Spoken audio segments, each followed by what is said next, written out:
नमस्कार दोस्तों, उम्मीद करते हैं कि आप सब लोग अच्छे होंगे।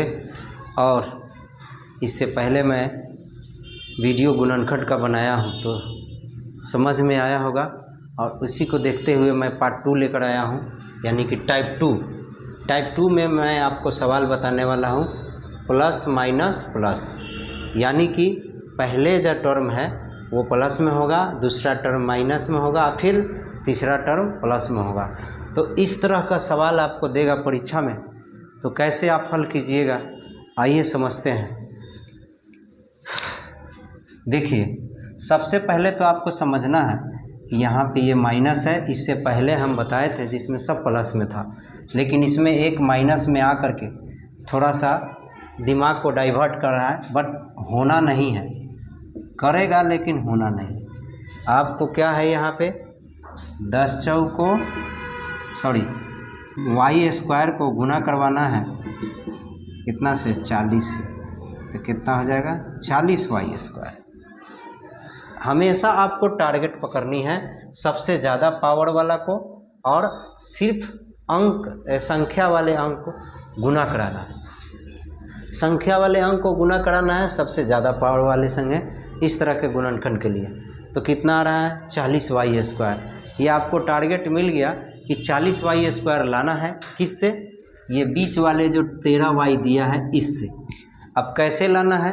सेम वही काम करना है जो पार्ट 1 में किए थे, टाइप 1 में किए थे। क्या करना है? दिया है माइनस में लेकिन लाना है प्लस में। आपको मालूम है कि माइनस को 2 बार गुना करते हैं तो प्लस आता है, 4 बार गुना करते हैं तो प्लस आता है, 8 बार गुना करते हैं तो प्लस में आता है। यानी कि 2 का मल्टीपल जितना बार गुना करेंगे माइनस वाले टर्म को तो प्लस में ही आएगा, और उसके विषम संख्या के टर्म में गुना कराते हैं तो माइनस वाले टर्म माइनस में ही आते हैं। जैसे 3 बार कराएंगे, 5 बार कराएंगे, 7 बार कराएंगे, 9 बार कराएंगे, इस तरह से जितना बार कराएंगे तो माइनस वाला टर्म माइनस में ही आता है। ठीक है, तो चलिए हम लोग को यहाँ 2 बार गुना कराना है। तो 2 बार क्यों गुना कराना है? क्योंकि 2 ही टर्म में अलग करना है। 2 टर्म में अलग करना है तो 2 ही टर्म में गुना कराना है। तो 13 को ऐसे अलग कीजिए कि जोड़ने पर कितना आ जाना चाहिए -13, और गुना करने पर कितना आना चाहिए 40 वाई स्क्वायर, वो भी किस में? प्लस में। याद रखना है, अभी मैंने बताया था। तो आपको मालूम है कि -2 और -3 लिखेंगे तो -5 होगा, ये भी मालूम होनी चाहिए। +2 और +3 लिखेंगे तो +5 होगा, ये भी मालूम होनी चाहिए। -2 और 5 लिखेंगे तो 5 में से 2 गया 3 होगा, ये सब नहीं मालूम है तो फिर दिक्कत होगा। -5 -7 लिखेंगे तो -12 होगा, ये सब मालूम होनी चाहिए। तो आपको यही समझना है कि यहाँ पे माइनस वाले टर्म में माइनस में अगर अलग करेंगे तो जोड़ेंगे तो उतना ही आएगा। तो 10 माइनस में और माइनस में 3 अलग करेंगे तो कितना आ जाएगा?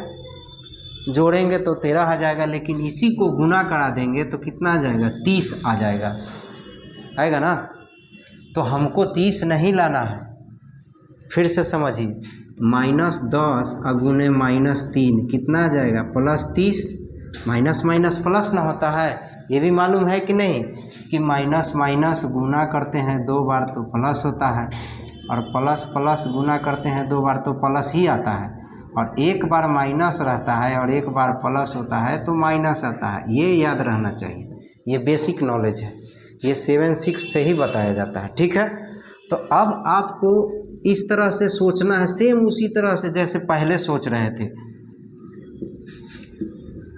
लेकिन फ़र्क यही है कि इसमें क्या है, माइनस है और उसमें सब प्लस में था, और माइनस है प्लस में लाना है।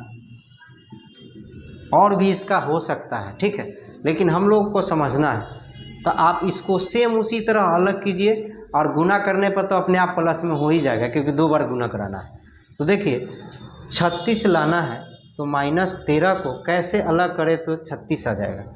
तो यहाँ -9 और -4 गुना करेंगे तो 9 चौको 36 प्लस में आएगा, और जोड़ेंगे तो -13 आएगा। ठीक है, उसी तरह यहाँ -8 और -5 गुना करेंगे तो 8 5 40 आ जाएगा और 8 5 13 हो जाएगा। फिर उसी तरह -7 और -6 जोड़ेंगे तो कितना आ जाएगा, -13 गुना करेंगे तो +42 आ जाएगा। तो इस तरह से हम लोग को और भी हो सकते हैं इसका गुणनखंड, लेकिन हम लोगों को ये वाला टर्म पकड़ना है क्योंकि यहाँ कितना है 40 है। अगर यहाँ 42 रहता तो ये वाला टर्म लेते, अगर 30 रहता तो हम लोग को ये वाला टर्म लेते, यहाँ 30 रहता तो क्या देख रहे हैं, तो ये आपका -8 -5 जोड़ेंगे तो 13 और गुना करेंगे तो 40, ये वाला टर्म हम लोग को चाहिए जो यहाँ पे यूज होगा। तो चलिए इसको हम लोग समझते हैं। यहाँ पे क्या देख रहे हैं कि y² है और इसको हम लोग 8y और 5y में करेंगे अलग। क्या देख रहे हैं, ये दो टर्म इकट्ठा करने पर दो टर्म सेम उसी तरह यहाँ पे क्या है y है तो y कॉमन ले लेंगे और यहाँ पे 8 बच जाएगा। और ये दोनों में y नहीं है, एक में y है तो एक में ऐसी है, संख्या दोनों में है। 5 के टेबल में क्या आता है, ध्यान से समझिएगा, 5 के टेबल में 40 आता है तो -5 कॉमन लेंगे, यहाँ y बच जाएगा और 5 8 40 और यहाँ पे 8 बचेगा, 5 निकल गया 40 में से। अब ध्यान से यहाँ पे समझना है, यहाँ पे माइनस है, माइनस कॉमन ले रहे हैं तो जो प्लस वाला है क्या हो जाएगा माइनस, इसलिए कि गुना कराएंगे फिर तो प्लस आ जाएगा। जैसे -5 को गुना कराएंगे तो -5 में y से तो -5y और फिर 8 में तो माइनस माइनस प्लस हो जाएगा, 8 5 40। ठीक है, तो याद रखना है कि जब माइनस कॉमन लेंगे तो उसके अंदर जो होगा, जो माइनस होगा वो प्लस में हो जाएगा, जो प्लस होगा वो माइनस में हो जाएगा, हमेशा याद रखना है। देखिए ये y माइनस में था तो प्लस में हो गया, ये प्लस में था तो माइनस में हो गया। ठीक है, अब क्या देख रहे हैं, दोनों डब्बा सेम है, दोनों डब्बा को बाहर निकालेंगे y-8 और दोनों डब्बा के पहले वाला लिख देंगे y-5, ये आंसर हो गया। ठीक है, दूसरा सवाल हम लोग समझते हैं।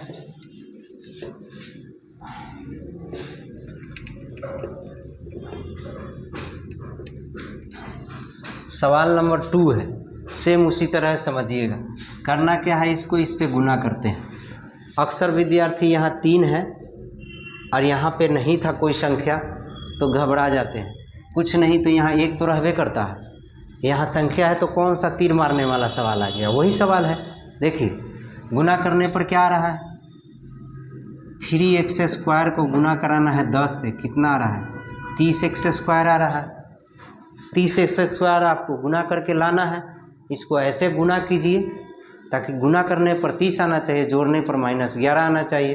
तो अभी तो मैंने इतना सारा बताया है कि आपको उसके अंडर में ही सोचना है। ये 2 टाइप जो है 1 और 2, उसके अंडर में ही अलग करके समझना है। कैसे, 8 और 3 जोड़ेंगे 11, गुना करेंगे तो 24 आएगा। उसके बाद फिर 6 और 5 जोड़ेंगे तो 11 आएगा, 6 5 30, गुना करेंगे तो 30 आ जाएगा। हो सकता है फर्स्ट टर्म में ही आ जाए, आपको सोचना है, और सोचने के लिए भी मैंने सीमित बताया है कि उसके अंडर में ही सोचना है। ठीक है, तो क्या करना है आपको, 3x² 6x और -5x और +10 बराबर का साइन जरूर देना है।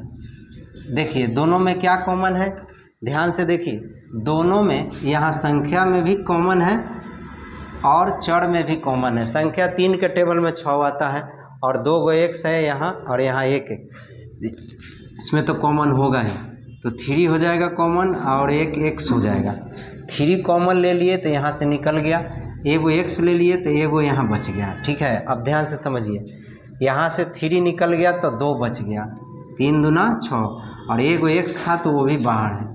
ठीक है, अब ये दोनों में देखना है, यहाँ x है यहाँ नहीं है, तो संख्या में केवल -5 कॉमन लेंगे तो यहाँ पे बच जाएगा x, क्योंकि 5 के टेबल में 10 आता है, तो 5 दूना 10 2 बार। यहाँ पे अभी बताए हैं कि अगर प्लस में रहेगा तो माइनस में हो जाएगा और 2 हो जाएगा, 5 दूना 10। तो इस तरह से हम लोग को दोनों टेबल क्या हो गया, दोनों डब्बा सेम हो गया। तो अब क्या करना है, इसके पहले वाला लिख दिया जाता है। ये आंसर हो गया। उम्मीद करते हैं कि समझ में आया होगा ये टाइप। अब हम लोग नेक्स्ट टाइप में मिलते हैं। धन्यवाद।